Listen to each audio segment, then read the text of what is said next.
Hello everyone, my name is Adam Oakley, and tonight's bedtime story is called Ronald the Rescue Dragon, written by me. I hope you enjoy it. Ronald the Rescue Dragon. When Ella used to think about dragons, she never thought they were real. She didn't yet realise the full power of her own imagination, and that anything she could imagine could be real. "Ella," her father called one day, "what are you doing? You better not be up there dreaming about dragons again." Her father didn't like her dreaming too much about dragons. "Dragons aren't real," her father would often say to Ella's mother. "She shouldn't be thinking about things that aren't real." "How do you know they aren't real?"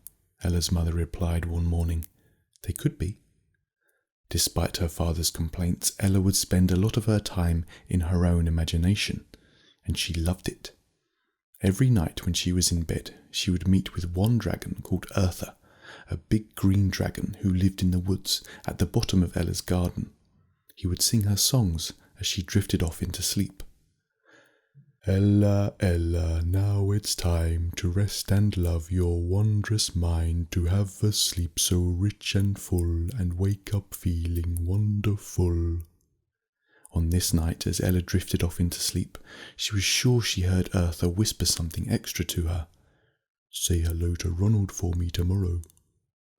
Ella thought that maybe she was just imagining things, so she let Eartha sing her to sleep, and she felt as if she had giant roots, like those from a tree, coming out of her body and going down deep into the earth, until soon she was asleep, and she was very much at peace. The next morning, when Ella woke up, she was sure she heard someone in the garden. "Help! Help!" a deep but panicked voice was calling. "Somebody please help me!" Ella's mother and father were still asleep, and as Ella looked out of her window at the bottom of her garden, she could see sticking out between two trees was a long red tail, and the tail was shiny and scaly. Ella gasped. "It's a dragon," she said to herself. "Dragons are real." Ella ran out of her room and ran in to wake up her parents. "Mum, Dad," she said, "there's a dragon outside." Her father snorted awake, and then he rolled over. "Oh, go out and play with it then," he said, too tired to argue with his daughter so early in the morning. "We'll be up soon." Ella turned and ran down the stairs. "Don't run down the stairs," her father called after her.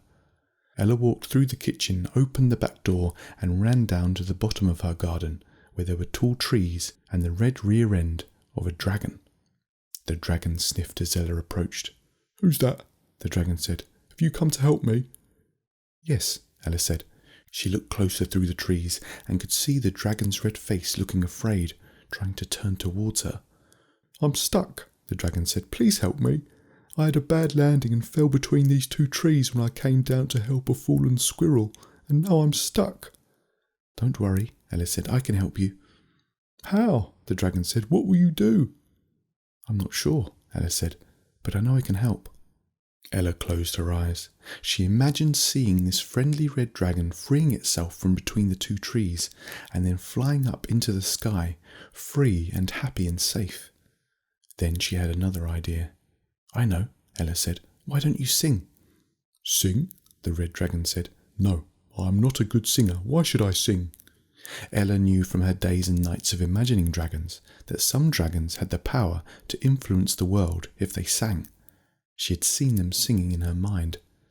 Some dragons could sing and make water move. Other dragons could sing people to sleep. She wondered if any dragons could make the trees move if they sang to them nicely. "Sing, just try it," Ella said. "Please, it might work." "No," the red dragon said. "Ronald the Rescue Dragon is a rescuer, not a singer. I spend my days looking for creatures to rescue. I have magical healing powers, you know, but I'm not built for singing. Now I need rescuing." "Your name is Ronald," Ella said. "My name is Ella. Eartha the dragon in the woods told me to say hello to you." Ronald the dragon took a sharp breath in. "How do you know Eartha?" he said. "I have not seen him for years." "I see him in my mind," Ella said. "I speak with him. Now please trust me. Sing a song, just a little one, and ask the trees to free you." Ronald blew an impatient breath out. "Fine," he said, "but only because you are Eartha's friend. Do you promise not to laugh at me if I sing? No, Ella said. You shouldn't care. You shouldn't care if I laugh or not. You should just sing from your heart. You're right, Ronald suddenly said. Young girl, you are right. It doesn't matter if you laugh at me. And then Ronald began to sing with a voice so strong and powerful, Ella felt the ground beneath her shake. Trees, trees, won't you please separate and move with ease? My body's stuck, I want it free, so please move temporarily. Ella saw the two trees gently lean away from Ronald, and Ronald flapped his wings so that he soared into the air, just like Ella had seen in her imagination. Thank you, young girl, thank you for your help. You are powerful, powerful indeed. Ella waved up at Ronald. You're welcome, she said with a smile. Now I am free to rescue the other creatures who are stuck or injured, and you have rescued me. As Ronald flew off into the distance, Ella's father came running out, wearing his dressing gown. Ella, what was that? I heard singing. Ella looked up at the fading figure of Ronald in the sky, disappearing in the distance and looking like a tiny, wide-winged bird. Do you see that up there, Dad? She said. That's Ronald the rescue dragon.